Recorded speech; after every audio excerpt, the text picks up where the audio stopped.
bishaarooyinka kala duwan ee ramadaanka noo dhex yaalla haddaynu muuminiin ahay aad bay badan yihiin walaalayaal.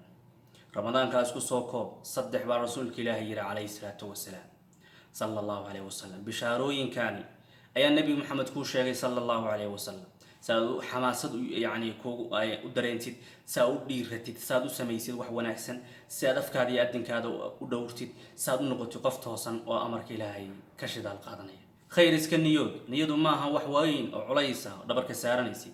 niyadu wax iska fudayda inta ramadaanka ku dhex jirta inaad khayr samaynaysid ama samayn doonto iska niyeyso insha Allah. ilaahay niyadaadu ka abaal marinaya. ogow rasuulka ilaahay wuxuu yiri ilaahay wuu qoray xasanaadkii iyo sayi'aadkii. qofka hamiya wanaag oo sameeya 10 wanaag ama xasana laga siinaya 700 ilaa wax badan baa loo sii laabaya. qofka wanaag hamiya laakiin aan samayn xasana dhameystiran baa ilaahay agtiisa loogu qorayaa. qofka xumaan damco sameeya xumaan yar hal xabaa loo xariiqayaa. qofka xumaan damca laakiin aan samayn ilaahay dartii uga tagayna xasana dhameystiran baa ilaahay agtiisa loogu qorayaa insha Allah. bal xadiiskaasi insha Allah ta'ala dhiigina ha galo hayna xamaasi cibaadada iyo khayrka iyo toobadkeenka iyo waafaqida khayrka insha Allah ta'ala. marka rasuulka ilaahay wuxuu yiri 3 bishaarooyinkan 3da ramadaan dhexdiisa lagu sheegay. rasuulka ilaahay wuxuu yiri man saama ramadaana qofka ramadaan sooma iimaanan wa ihtisaaban ghufira lahu ma taqaddama min dhanbi.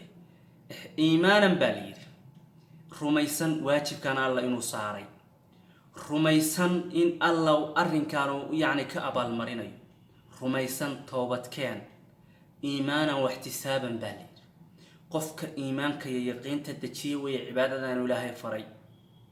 waajibkan in haduu Allah ku faray hadaa si fiican iskaga dhaadhicisid dhacdhacaadu waa yaraanaya. qofna wakiilka ha noqon mayo. hadaa aamintid xijaabka inuu Allah ku amray oo hebel ku amray xijaabka waa qaadanaysaa oo is asturaysaa. haddii salaadaada aamintid Allahi ku abuuray baa ku amray niyadaada markaa waa toosaysaa. cibaadada iyo khayrka iyo toobadkeenka xamaasad boo ay ku gelaysaa. ولذلك الرسول وحuu leeyahay qofka sidaas sameeyo ramadaan sooma iimaana wa ihtisaaban alla dartii u sooma iimaan iyo ikhlaasna ka tahay غفر له ما تقدم من ذنبه. dambigiisa hore waa la dhaafaa. ramadaankii hore hadde wixii ka dambeeyay ilaa ramadaanka dambigu dhexay halkaas sano waa la tirtiraya. riwaayada qaar waxay ku dareen dambigii dambana xataa waa la tirtiraya. bishaarada waa bishaaro kooban. bishaarada labaad man qaama ramadaana iimaana wa ihtisaaban غفر له ما تقدم. qofkii ramadaanka istaaga muxuu istaaga khayr sadaqo salaad hadal wanaagsan iimaana wa ihtisaaban laakiin غفر له ما تقدم من ذنبه ذنبيgiisa waa la dhaafaa. waa bishaarada labaad. bishaarada saddexaad man qaama laylatal qadri iimaana wa ihtisaaban غفر له ما تقدم من ذنبه. qofka laylatul qadri istaaga dambigiisina waa la dhaafaa. iimaana wa ihtisaaban ilaahay dartii u sameeyay. saddexda bishaaro baa ilaahay noogu sheegay ama noo dhigay rasuulka ilaahay noogu soo dhiibay ramadaanka dhexdiisa. aynu ka wada faa'iideysano bishaarooyinkaas. waayo bishaarooyinkaas aniga iyo adiga ayay u bishaareynayaan. khayrka ay ku jiraan inta uu leegyahay xajmigu leegyahay ay dareensiinayaan. ilaahay dhamaanteen khayraadka hana dareensiyo hana waafajiyo dambigeennana iyo kii waalidka Allah dhaafo. muslimiinta iyo muslimaadka iyo mu'miniinta iyo mu'minaadka dhamaan kuwa nool iyo kuwa dhintaba ilaahay u dambi dhaaf hana u naxariisto. barakallahu fiikum.